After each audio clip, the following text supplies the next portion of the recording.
Thanks for tuning in today. I'm Dr. Nick, the Incrementalist. Join me as I seek out the small incremental changes being applied in other industries that we can learn from and that can be applied in healthcare. Can these changes bring immediate value, but also add up to the big improvements and revolution we need in healthcare? Come along with me to explore the possibilities. My innovative guests from around the globe have used small incremental improvements to achieve their moonshot.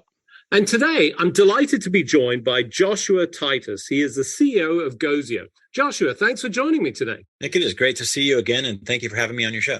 So, as I do with all my guests, I'd like you to just set the stage of how you arrived at this point in your career. A little bit of background about your history, some of the things that you've done, and the formation of this idea and this concept, if you would. Yeah, and we're rolling the clock quite a ways back here. Probably 2014 probably is when we sort of came out of stealth mode in Gozio. But prior to that, both myself and my co-founders were in Silicon Valley, working at fairly low-level jobs in terms of way down in the silicon. These are very technical jobs, and whether it was in the software or the hardware side, a lot of them were sort of deeply technical and moved through leadership positions, but still very much focused on the technology side of the house. And, we're very fortunate. The companies that we were associated with, I, for instance, was at NVIDIA, did really well. And it put us in a position to go maybe pursue other things that we wanted to pursue in life, which is what I did. But, sort of reflecting on that earlier career, we were selling consumer electronics. We were selling games, first-person shooters, these type of things, which, as you begin to reflect, maybe that's not the legacy that you actually want to leave to your kids, right? So the really question and the burning question for me was, what can I do with this technology toolbox that I've built out over the years to actually help people, to do something that I would want to pass along to my daughter, that I would be proud of? And that really began the search for what could I do? And it was, strangely enough, it was a conversation over the backyard fence with a neighbor who had been in healthcare for many, many years and says, you should think about something in healthcare. They have an endless supply of juicy problems that need to be solved. Maybe you guys could help out there somewhere. We liked the sound of that, and we began knocking around ideas, and pretty quickly landed on, since I had was on mobile design teams and sort of knew the greasy underbelly of what was going into modern smartphones. Maybe this idea of finding your way around big hospitals, they've grown organically over time. They're super confusing. Maybe we could do something there. So that really was the genesis of Gozio, which was, can I give people a hand-holding experience specifically inside these large buildings where GPS doesn't work? And so while that's still a key component of our platform, it's a smaller part of our platform today, but I'll walk you through how that sort of changed. So we focused on wayfinding in the early days, built some robots, filed a couple patents, which have now been granted, and became, because we had this sort of shiny technical thing that we could show off, we became the trusted technical advisor of our early clients. And we launched this thing and we're happy. We think we're done, right? We're Silicon Valley minded. We're like, great, we've conquered healthcare at this point, right? We have a deal. And that couldn't have been further from the truth. What happened instead was our clients go, this is phenomenal. Josh, let me tell you what my real problems are. And that's when they opened up and really began to share the idea of, these are the things that we're up against as an organization. These are the things that we're looking to solve. And it really opened our eyes to, wow, there's much larger need here than we had anticipated, really centered around mobile and mobile engagement. And is wayfinding part of it? It absolutely is. But our clients today will tell us that's 25% of the equation, Josh. 75% are these other pieces. And so that was really interesting for us to sort of learn. And we learned by doing. I'd love to claim that I was sitting on the couch and this was pure genius, but that's not really true. As a good friend often said to me, you don't know how the fight's going to go till you start swinging. And so that's how it was for us. We got in there, we started swinging, we did wayfinding, only to realize that there was much more opportunity there and much more need, which is the important part for us. We want to make sure we're solving a need. Yeah, so lots to sort of unpack there, not least of all because I've got to be honest, the visual for me is Home Improvement and Wilson over the fence for you. I hope you got to see your friend, because he obviously steered you in a great direction. I will say that, a legacy of first-person shooter games and, resources, something that you built, that's probably bigger than healthcare in some respects. When you look at the number of gamers and, certainly a number of us have grown up on some of these things like Doom and, things that worked on actual PCs. Yeah. So, exactly. all credit to you. Thankfully, you've gotten into this healthcare space. And I'm going to guess you walked in thinking things were maybe a little bit better than they were in terms of the technology. What was your sort of first impressions as you got involved in healthcare?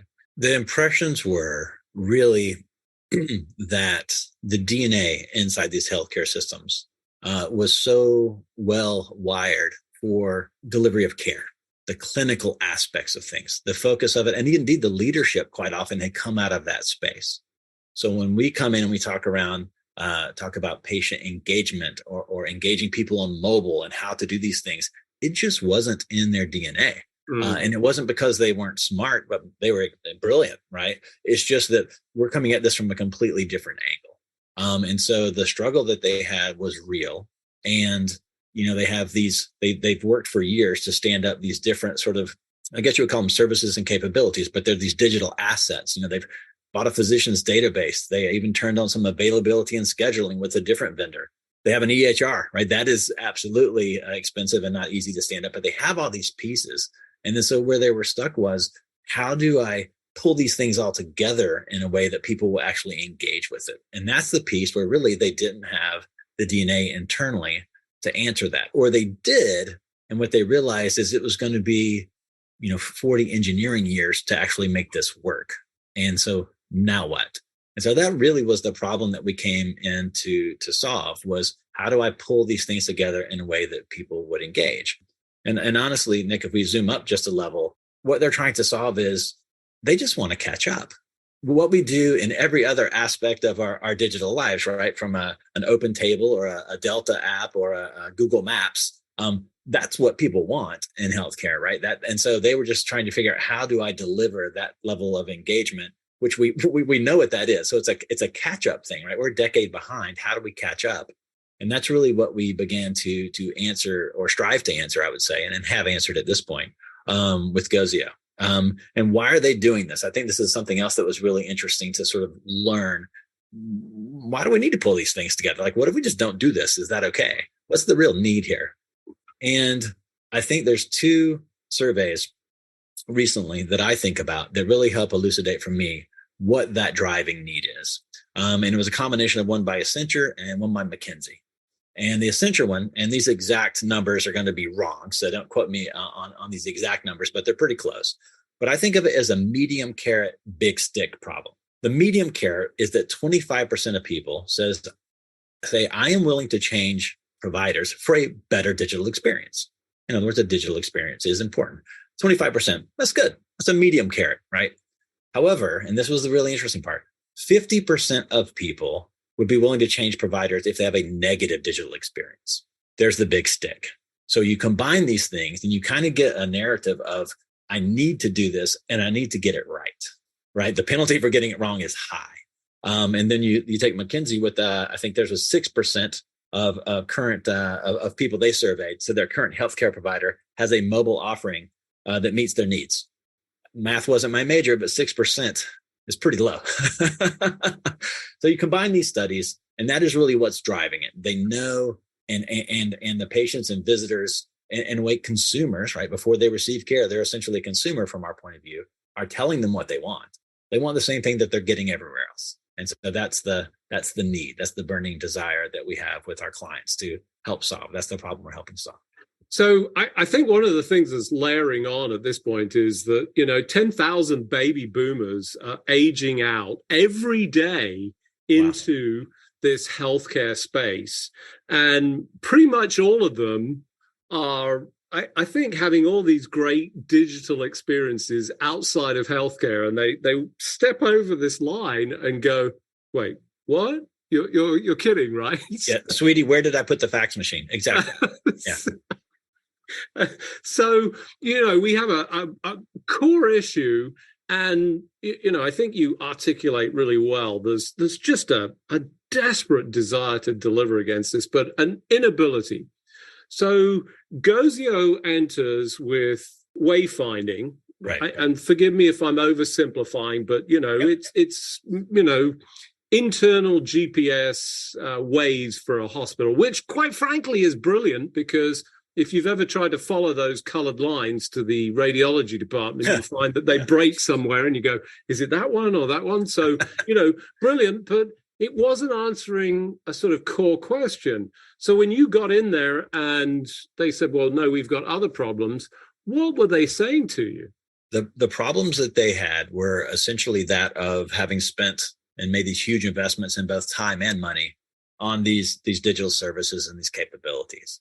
So those were in place. And maybe that was a physician's database, availability of scheduling, like we mentioned, the EHR, of course, virtual visits, right? That was a piece that, especially during the pandemic, was getting turned on quickly. So they've made these huge investments. However, when and if they tried to create a mobile experience, the user numbers were abysmal. 2 users a day, 3 users a day. Very, very common to see those kind of numbers. In fact, when we're when we initially meet with prospects, quite often when you ask, how are the user numbers? You can tell who was responsible for the app because they're the person who stares at their shoes when you ask that question, right? So, and they shouldn't. They did the right thing. They were missing a key component or two that prevented that from, because what we've learned is it's not linear. It's going to have sort of this hockey stick where you're going to reach this critical mass and suddenly you're off and going. So this person who feels ashamed about these really poor user numbers really shouldn't. They were directionally correct. The magnitude was a little off. And so we come in and shore up the pieces that they've missed. And suddenly their user numbers go from, and I'm thinking of a system in Texas, they had about 2 or 3 a day on their previous mobile app. We roll out the Gozio platform and they were hitting 33,000 a day. Right. So giant leap in terms of the level of engagement. And so that is what they're coming to us for. How do we engage our catchment area on mobile in a way they'll actually use it? And with large user numbers, I think across Gozio right now, we're seeing on average about 15 million interactions a day. That's significant. Yeah, we're very proud of that. So that's what they come to us for. So for those of you just joining, I'm Dr. Nick, the Incrementalist. Today I'm talking to Joshua Titus. He's the CEO of Gozio. We were just talking about the transition in your world from, an initial problem that you solved for healthcare into this more digitally enabled solution set. And, you described something that I think almost everybody in healthcare, certainly on one side of the fence, would know. And, pretty much the patients on the other side, the consumers, would have that experience of this very low utilization. And yet you sort of tease some capabilities that, doesn't take too much. What is it that you're bringing to the table? What does Gozio bring that allows for this acceleration and dragging these folks clicking and screaming into the digital age? I think the piece that we really bring to the table is we think of it as a foundational framework. And what does this mean? What this means is, Nick, if we set out to design a mobile application together, there's going to be some key pieces that we just need, right? We're going to need to know how to work with Apple and work with Google, check. We're going to need to probably have something in the cloud, right? If we're going to have a bunch of content, you have to manage that somewhere. So we're going to have to stand up a content manager of some sort, and that's probably going to live in the cloud. So I got to know how to work with Amazon too. And boy, it sure be good to know what people are actually doing. So let's get some analytics out of that. And these things are going to need to talk to each other, and we're going to need to be able to update these things, right? At this point, you have about 34 engineering years into this thing. And you haven't done anything for healthcare yet. These are just the plumbing that goes into a solid mobile application, a mobile experience. And when I say solid, I'm talking about, again, the open tables, the deltas, the Google Maps. Right. This is not just a one-off app that you build once and throw away. This is a legitimate platform. But there's this foundational piece that you have to have. And to have every single hospital out there slaving away, working on things like what's the latest Apple API, just makes no sense whatsoever. So Gozio comes in with this platform. We've already built it. It's ready to go. And we have connectors in it so that we go off the shelf. What do you have for your physician's database? What do you have for availability and scheduling? And these just plug in to that base platform.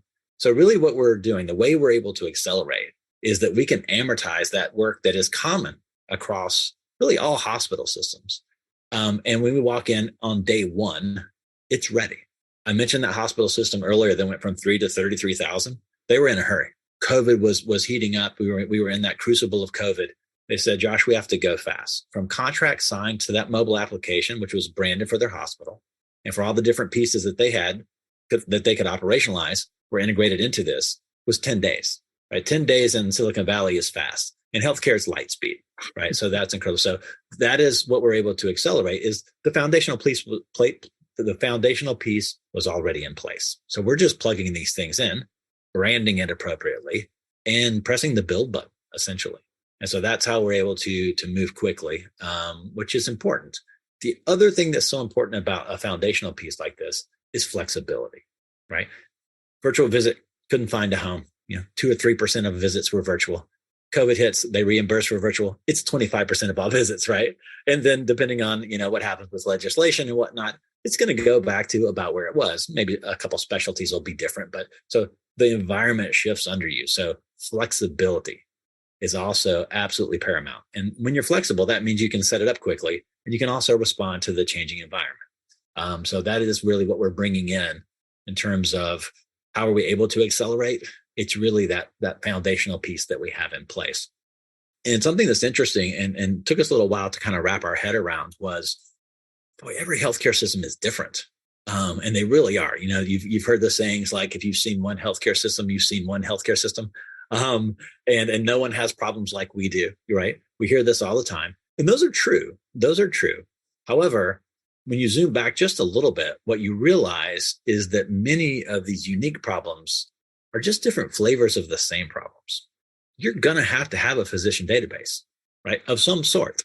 You're going to have an EHR. You're going to have availability and scheduling if you really want to engage people. And that's provided by 2 or 3 or 4 different vendors. But so, yeah, they're unique problems at these hospital systems, but there's enough overlap that Gozio can come in with our framework and go ahead and knock out that 80% of what they need off the shelf.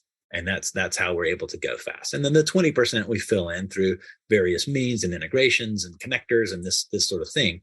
But that foundational piece is how we're able to accelerate. So as I think about this, it's something of a Swiss Army knife to insert into this complex environment. You answered one of the questions or the pushbacks that I hear repeatedly, which is, yeah, well, that's great for hospital A, but, hospital B, we're completely different. Right. And recognize that embedded within there is, a little bit of a failure to accept reality they're not quite as different as they like to make believe, but there are differences. So you're adjusting for that. As you look back over the course of this, what have been some of the inflection points and the learnings that you've gathered from this that have really made a difference to the solution and the speed with which you're able to roll this out? Because it was critical in that crucible of COVID, as you described. Yeah. Key learnings, boy, there have been so many. This has been such an educational journey for me and for the team. So to pick out just one may be a little bit tricky. No, pick out a few. I think one that was really driven home early on and continues to be true, and we touched on it earlier, is flexibility. You can't be rigid, right? When we really have those frank discussions with the leaders at these various hospital systems, and maybe it's over a beer when they really tell you what they're thinking, they don't know exactly what it's going to look like in 3 months or 6 months, right? So when I'm asked things like, Josh, what's the next killer feature? The answer is, I have no idea because I don't know what the need's going to be. But I do know this. I do know that if I'm going to remain the center of your mobile strategy, I need to be able to anticipate to some degree what that is going to be and be flexible enough to deliver it in a timely manner. So for instance, messaging. This is a great example. We did a road show in 2019. We like to go to our clients and run, basically, hey, here's what we're thinking about for a roadmap. What do you guys think, right? And get their feedback. And we rolled out this feature that was going to be push notifications, geofence. You draw a circle around the area, whether it's a building, a city, a state, and we can do push notifications to a phone with whatever message that you want, including linking into things inside the mobile app, including giving navigation. So you click it and we'll literally begin taking you to some destination, right? So really, really slick, we thought, in 2019.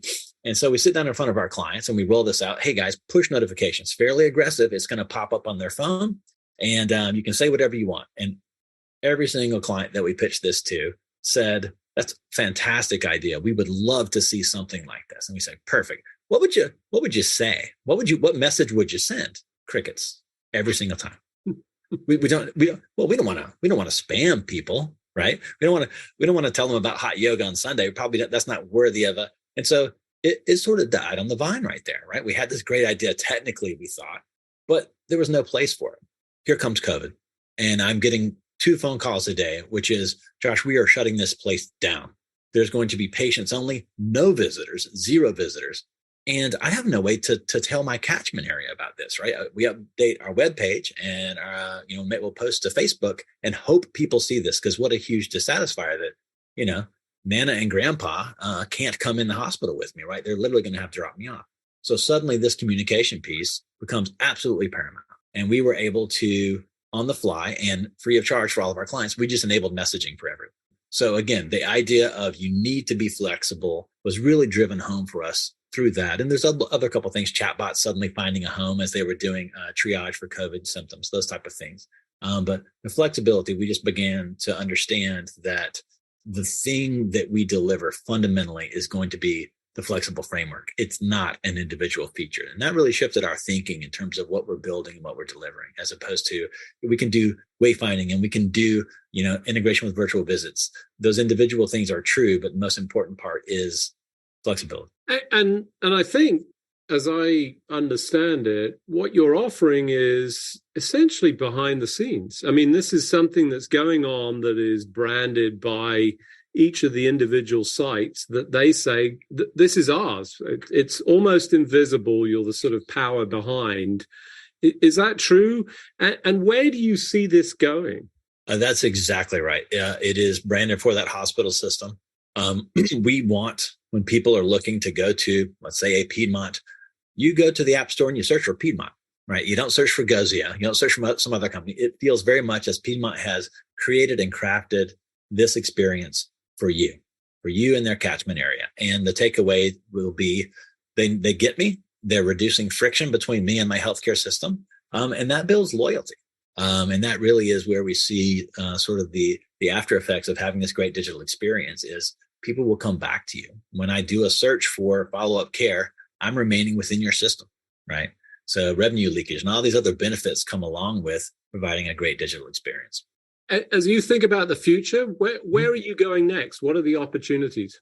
The big thing for us is we have traditionally done all the development on our platform. And so what we have done in 23, and this is what the entire year is focused on and my entire engineering and product teams are focused on right now, is the idea that, we can get that 80% done right off the bat, like we talked about. But there's 20% that may be unique to various clients, but also they're still important to that client. And so rather than saying we can't do this or yes, but we'll do it in 18 months, we're opening up this framework. Any developer that wants to come in and design on top of this is going to be allowed to do that. And we will help facilitate that. So when that client has something that's really important for their system, but really is unique to their system, we will either connect them with a third party that can do the development. We have a couple of trusted partners that we work with and recommend. Or they have an internal dev team that's now focused on something that really adds value to that system. They're not having to do the whole thing, right? They're not worried about the plumbing, so to speak, but they are coming in and doing that point solution that means a ton to that specific catchment area in that system. And so the opening up of our platform and opening up of that framework to external developers to finish out that 20% that we weren't hitting before in terms of the overlap and all the needs that system had is really what 23 is about for us. Well, overall exciting times. We're grateful to your neighbor, Wilson, across the way for directing you into this. This is certainly something that, we all need in healthcare. Glad that you're here. Glad that we're seeing this. Unfortunately, as we do each and every week, we've run out of time. Just remains for me to thank you for joining us. Joshua, thanks for joining us. My pleasure to be here. Great to see you again and looking forward to future conversations. Thank you. Thanks for joining me today. Do you have any better ideas, or have you found a small incremental change that's brought about a big improvement in your world? Let's continue the conversation on our hashtag, The Incrementalist, or share with me at Dr. Nick1 on Twitter. You can find more information about the show on our program page at healthcarenowradio.com, and tune in next time to hear my discussions with leaders and innovators from around the globe who've revolutionized their space by using small incremental improvements to achieve their moonshot. I'm Dr. Nick, the Incrementalist, and I'm starting a revolution through evolution.